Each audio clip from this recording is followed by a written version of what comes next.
paputok. Nasa linya natin si DOH Undersecretary Eric Tayag. Maayong hapon, magandang hapon po Undersecretary Eric Tayag. Live po kayo ngayon dito sa Media House Express. Si Dodong Alan po ito ng Bistag in Action. Good afternoon po, Yusek. Magandang hapon, Dodong. Merry Christmas at Happy New Year po. Yes, sa taga-subaybay po sa inyo. Sabihin na natin na may konting kalungkutan, lalo-lalo na yung mga kamag-anak ng biktima. Nasa 50 mahigit daw ang datos na nakuha ng Department of Health dahilan ho sa mga paputok. Tama po ba ako, Yusek Tayag? Yan ay kung December 21 hanggang December 25. Opo. Kinariwa na namin yung tada para sa December 21 hanggang December 26. Kung saan, bakit na yun? Sa 75. Ay! 75 na po. Nadagdagan na po. Dagdagan po ng 25. 75 po ang ating naitala. Ano po ang pinaka-matindi na nangyari sa isang kababayan natin dito sa nakalipas ng mga araw, Doc? Bakit na po sa amin naputulan ng daliri. At pinakamarami pong kaso ang galing sa Metro Manila, 30 po. At ngayon po, uga ang pinakapangunahing dahilan kung bakit nadadala sila sa ospital. Opo. Sumusunod po ang Sweeties at ang 5-star. 5-star. At yan po ang datos namin po ngayon. Opo. Talagang, alam niyo po, ang ating mga health care workers talagang kahit na ganyan, Doc, may okasyon, nagsasaya ang marami, pero marami pa rin pong mga nagtatrabaho, kaya mayroon tayong mga nakakatuwang pagdating sa mga na-aksidente.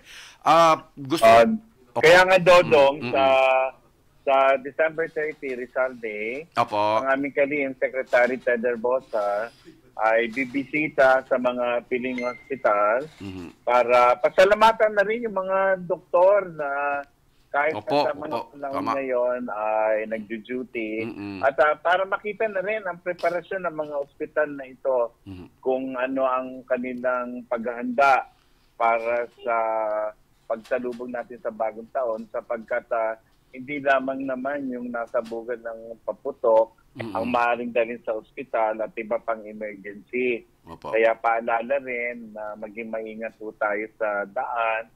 Ang pag-inom ng alak at siyang pangunahing dahilan kung bakit maraming na-aksidente po. Opo.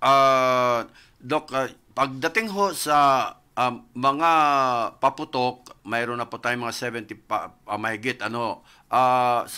Mayroon po tayong talaan sa mga na-aksidente sa daan sa mga nakalipas na araw. Kasabayan ng pag-monitor po ninyo sa mga naputukan because of siguro. Ang ginomonitor lang namin yung sa firework injury. Opo. Ito namang mga datos ay maring kunin po sa malalaking ospital natin. Kaya nga lang, kami po ay nakatunghay sa mga paputok po sapagkat mula pa ng dekada 90 po ay ginawa na namin taunan to para malayo sa panganib, lalo na mga bata po. Opo. Compare naman sa mga nakalipas na mga panahon, sa kahalintulad pong araw, last year at saka ngayon, bumaba ba tayo ngayon, Yusek Tayag? Yusek? Tumaas po tayo. Tumaas. Tumaas po tayo sa 307. Yung sinundang taon ay 189 lamang. At nung isang taon may isang stray bullet, 306 yung nasa bugad ng paputok. Either sila yung gumamit o sila naman ay nahagisan. Kaya nga, ang aming paalala ay hindi lamang dun sa gumagamit ng paputok, illegal yan, o legal, doon din sa mga gumagamit paputok na inahagis na lang nila basta-basta. Opo. At may may nalalagay pa sa panganin. Opo. Yusek, sa mga nakatala ho ngayon na mga na-aksidente dahil sa mga sumasabog, wala pong aksidente na dahil sa baril. Puro mga paputok lamang po ngayong taon. Ngayon, so far. Wala.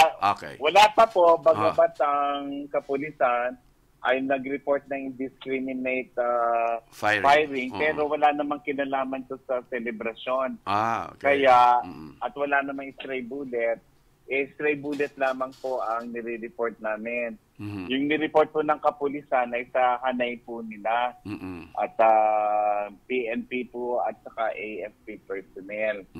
Pero wala namang kinalaman sa selebrasyon, kundi sa mga alitan na namagitan po sa kanila. Apo. Yusek, ngayong paghihiwalay ng taong 2023 at 2024, tiyak po yan na mayroon na namang mga putukan dyan. Nasa inyo ang pagkakataon para po manawagan, Yusek Eric Tayag na Department of Health. Okay, nagpapasalamat kami kay Dodong at sa programa niya po. At binigyan kami pagkakataon na makapagbigay sa inyo ng impormasyon sa kaganapan sa pagsalubog natin sa bagong taon. Makakaiwas naman po tayo sa mga panganib na dulot ng paputok. Kagaya ng iminungkahi na at sinusulong ng DILG na sa pamanlang lokal, magkaroon na ng firework display. Kaya lang maingat din po pagkasagawa po nito. Kasi sa listahan namin may dalawa na nakinood at sila ay nadala pa rin sa ospital. So yung magsasagawa po ng firework display, sigurado yung professional pong gagawa nito. At bago umpisahan ay magbigay ng babala para makaiwas sa anumang aksidente ang mga manunod po nito. Papasalamat po kami at sana'y maging ligtas, masaya ang pagsalubong natin sa bagong taon. Ang mga ospital po ay bukas para magbigay ng serbisyo sa inyo. At wag po kayong magkatubili sapagkat pag binaliwala nyo yung na sugat nyo po galing sa paputok, maring mauwi pa yan sa tetano, yun ang iiwasan pa rin po natin. Maraming salamat, Dodong. Maraming salamat. Paulit-ulit po namin yan gagawin yung panawagan ho ninyo dito sa Media House Express, Yusek, hanggang sa bumasok ang bagong taon.